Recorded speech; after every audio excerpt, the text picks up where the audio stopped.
Layer skin hair and laser clinic లో latest టెక్నాలజీతో laser hair removal, anti ageing and hair fall issues కి advance treatments అన్ని ఇక cost గురించి వరి అవ్వాల్సిన అవసరం లేకుండా అందిస్తున్నారు. ఇంకా మీ కాన్ఫిడెన్స్ ని తిరిగి తెచ్చుకోండి. Get your free consultation now. నమస్కారం గురుగారు. శ్రీమాత్రే నమః. గురుగారు, లాస్ట్ ఇయర్ మీరు ఆల్రెడీ చెప్పారు, గురువు మూడు సార్లు మారడం వల్ల, 3 రాశులు మారడం వల్ల యుద్ధ పరిణామాలు జరుగుతాయని చెప్పారు. వెండి, బంగారం లాంటివి రేట్లు పెరుగుతాయని చెప్పారు. అవన్నీ మనం చూసాం గత సంవత్సరం. ఈ సంవత్సరం కూడా మరి 3 రాశులు మారుతున్నాడు కదా గురువు. మరి ఈ సంవత్సరం ఎలాంటి పరిణామాలు ఎదురవుతాయి గురుగారు?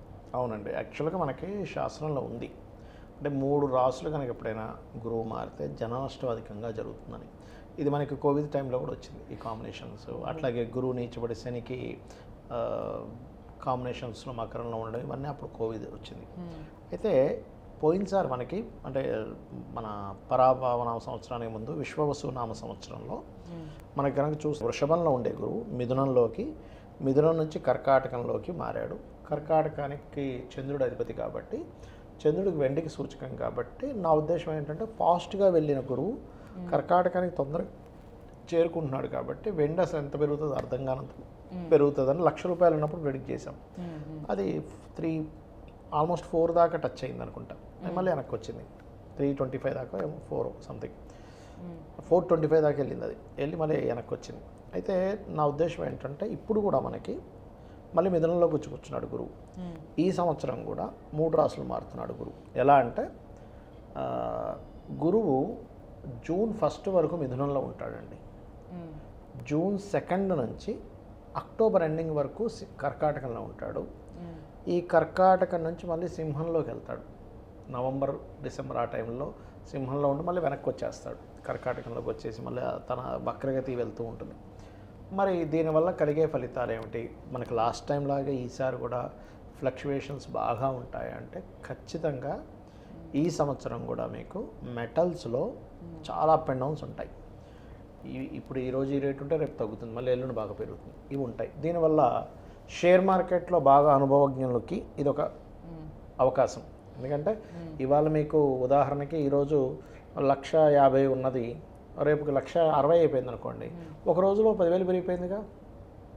తగ్గినప్పుడు కొనుక్కోవడం, పెరిగినప్పుడు డబ్బులు తెచ్చుకోవడం, ఇవి బాగా వర్కౌట్ అవుతాయి. ఇది ఓపిక్గా చేసుకొని అనుభవం ఉన్న వాళ్ళందరికీ చేయకూడదు. చాలామంది ఏమవుతుందంటే చాలామంది విషయంలో అనుభవం లేకపోవడం వల్ల 160, 170 దగ్గర కొంటారు, అయ్యో తగ్గిపోతుందని అమ్మేస్తారు, లాస్ వచ్చేసింది. వెయిట్ చేయరు, వెయిట్ చేస్తే మళ్ళీ పెరుగుతుంది. ఇక్కడ నేను చెప్పేది ఏంటంటే ఇలాగ గురువు మారినప్పుడు ఖచ్చితంగా షేర్ మార్కెట్ క్రాష్ అవ్వడము, షేర్ మార్కెట్లో అప్ అండ్ డౌన్స్ విపరీతంగా రావడము, ఇవి 100% జరుగుతాయి. నేను 1 మంత్ బ్యాక్ కూడా ఒక ప్రెడిక్షన్ ఇచ్చాను. ఫుడ్ విషయంలో ఇబ్బంది అవుతుంది, ఫుడ్ వండుకునే విషయంలోనే గ్యాస్ సిలిండర్ ప్రాబ్లం వచ్చింది. అలాగే షేర్ మార్కెట్ క్రాష్ అవ్వడం, ఇది 3 రాసులు మారడం వల్ల, సీఎంలు మారడం, అధికారులు మారిపోతారు. గవర్నమెంట్ రిలేటెడ్ సీఎం అనుకోండి, పిఎం అనుకోండి, ప్రెసిడెంట్లు అనుకోండి. ముఖ్యంగా ఈ సింహరాశిలోకి గురువు ఎంటర్ అవుతున్నాడు కాబట్టి, అంటే మిథునం నుంచి కర్కాటకం నుంచి సింహం 3 రాసులు మారుతున్నాడు కాబట్టి, ఈసారి ఉన్నటువంటి ఈ సంవత్సరానికి రాజు, మంత్రి, సేనాధిపతి, షష్యాధిపతి, అర్ఘ్యాధిపతి, మేఘాధిపతి ఇలా ఉంటారు.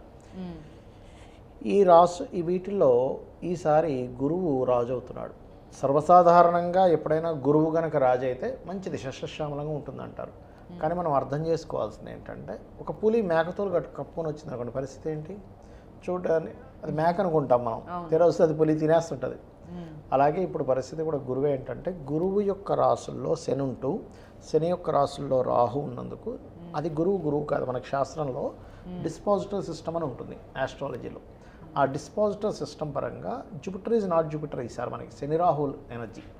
సో అందుకని ఏమవుతుందంటే జూన్ 1 వరకు మీరు చూస్తే కనుక ఎంత ఫ్లక్చువేషన్స్ వస్తాయో, సిగ్నల్స్ ఇబ్బంది వస్తుంది మనకి, ఆల్ ఆఫ్ సడన్గా ఇబ్బందులు రావడం ఎక్కువ జరుగుతాయి. దాని తర్వాత కర్కాటకంలోకి వచ్చాక మనకు లాస్ట్ టైం మీకు గుర్తుందా, మనకి అతిచారంలో గురువు కర్కాటకంలోకి వచ్చినప్పుడు విపరీతమైన యాక్సిడెంట్స్ జరిగాయి చూడండి. బస్సులు ఎక్కడ పడితే అక్కడ మాట్లాడితే చాలు accidents, 2 wheeler accidents, 4 wheeler accidents ఎక్కువ అయ్యాయి. అలా మరలా మీకు జూన్ నుంచి పెరుగుతాయి యాక్సిడెంట్స్ అనేవి. కాబట్టి జూన్ నుంచి వాహనం మీద వెళ్ళేవారు అతివేగం వెళ్లకుండా రోడ్లు దాటేటప్పుడు కాస్త జాగ్రత్తగా వెళ్తూ వాళ్ళ ఇష్టదైవాన్ని మనసులో తలుచుకొని ముందుకు వెళ్ళాలి ఏదైనా ప్రయాణం చేసేటప్పుడు. ఏది జూన్ 2 తో అక్టోబర్ మధ్యలో. మరి ఈ సంవత్సరం స్టార్టింగ్ నుంచి జూన్ వరకు మాత్రం మీరు వాహన సంబంధించిన దాంట్లో ఫ్లైట్ల మీద వెళ్ళే విషయంలో, అలాగే కమ్యూనికేషన్ రిలేటెడ్, షేర్ మార్కెట్లో అసలు ఈరోజు తగ్గిపోయిందంటే అది ఖచ్చితంగా రేపు పెరుగుతుందనే హోప్తో ఉండండి. అయ్యో ఇంక తగ్గిపోయింది, ఇంక పోయింది అనుకోవడానికి లేదు. ఎంత డ్రాస్టిక్ అంటే మీరు నా లైఫ్లో చూడలేదు ఇంత ఫ్లక్చువేషన్ అనేది చూస్తారు. అసలు ఎప్పుడు చూడలేదండి, నేను పుట్టినప్పటి నుంచి చూడలేదంటారు, అలాంటివి చూస్తారు. ఎందుకంటే దీని ఎనర్జీ డిఫరెంట్గా అయింది. షేర్ మార్కెట్ కారక స్థానాలు ఇది బుధరాశులు. ఇంకోటి ఏంటంటే మనకి ఎప్పుడూ రానటువంటి 3 గ్రహాల కలయిక వచ్చింది 2026లో. అలాగే పోయినసారి దానివల్ల చాలా ఎఫెక్ట్ వచ్చింది. అండ్ మనకి చాలా సంకేతాలు జరిగాయి కదండి 2025లో కూడా. చూస్తే ఆ గద్ద పూరి జగన్నాథ్ ఆలయం మీద వాలడము ఒకసారి కాదు, మూడోసారి అయింది. మొన్న 5వ తేదీ కూడా వాలింది. సో ఇవన్నీ ఏంటంటే గద్దకి ధ్వజానికి వాడడానికి ఏమిటంటే మనకి రామాయణంలో కూడా ఇలాంటి సంకేతాలు చూపిస్తాడు. రావణాసురుడు ఆయన బయలుదేరదాం అనేసరికి గద్ద వచ్చి ఆయన ధ్వజం మీద వాళ్తుంది వచ్చి. అది దాన్నే అసలు ఇదేంటి శుభసూచకం అని, ఇది అపశకనం జరిగింది ఏంటి అనుకుంటాడు. సో అవన్నీ కూడా నిమిత్తాలు అంటారు వాటిని. సో ప్రకృతి పరంగా నిమిత్తాలు చూపిస్తున్నాయి, గ్రహాల పరంగా మనకి గ్రహ గతులు మనకి చెప్తున్నాయి. కాబట్టి ఇవన్నీ కూడా ఏం చెప్తున్నాయి అంటే ఖచ్చితంగా యుద్ధము మూలంగా కొన్ని దేశాల్లో ఉండే సామాన్య ప్రజలు, యుద్ధంలో పార్టిసిపేట్ చేసేవాళ్ళు మొత్తం కలిపితే శాస్త్రం చెప్పింది ఏంటంటే 7 కోట్ల మందికి ఇబ్బంది వస్తుంది అని చెప్తుంది. కాబట్టి సామాన్య ప్రజలు ఎక్కడా ఇబ్బంది పడకుండా ఉండాలి. కాబట్టి మీరు వీళ్ళ ఇష్టదైవాన్ని రోజు తలుచుకోండి. ఎందుకంటే ఇప్పుడు యుద్ధం ఉండే ప్రదేశాల్లో కొంతమంది ఉంటారు, ఆ దగ్గర ప్రాంతాల్లో అక్కడికి వచ్చి ఆ మిసైల్స్ అవన్నీ పడుతూ ఉంటాయి. ఇక్కడ ఏంటంటే మనకి సెకండ్ వరల్డ్ వార్లో హీరోషిమా నాగసాకి మీద అప్పుడు బాంబు ప్రయోగం చేశారు, మీకు తెలుసు కదా, న్యూక్లియర్ ఇది. ఇప్పుడు మళ్ళీ అటువంటిది ప్రయోగం చేసేటువంటి సమయం నడుస్తుంది. సో చాలా కేర్గా అట్లాంటిది ఏదైనా అలా ఉన్నదన్నప్పుడు దాని నుంచి కొంచెం దూరంగా వెళ్ళడం చేయాలి. ఇది చిన్న యుద్ధం కాదు, ఏదో నెలలో ఆగిపోద్ది 15 రోజులు ఆగిపోద్ది అనుకోవడానికి లేదు. ఇది చాలా ఎక్కువ కాలం సాగుతూ ముఖ్యంగా Muslim countries and US country ఇవి ఎక్కువగా దెబ్బతింటాయి. బికాజ్ ఆఫ్ మనకి ముండేన్ ఆస్ట్రాలజీ, మైథుని జ్యోతిషం వెరీ క్లియర్గా ఇండికేట్ చేస్తుంది. అయితే సామాన్య ప్రజలకు ఎప్పుడూ ఏమీ ఇబ్బంది కలగకుండా ఉండాలి. కాబట్టి వాళ్ళు ఆయురారోగ్యాలతో ఉండాలి. కాబట్టి వాళ్ళ ఇష్టదైవాన్ని తలుచుకోండి అనుక్షణము, అప్పుడు ఆ అమ్మవారే కాపాడుతుంది. రైట్ గురుగారు, మళ్ళీ ఈ సంవత్సరం మళ్ళీ ఇంక ఏం జరుగుతాయి అన్నట్టు అనిపిస్తుంది. చూద్దాం ఏం జరగబోతుందో. Thank you so much. శ్రీమాత్రే నమః.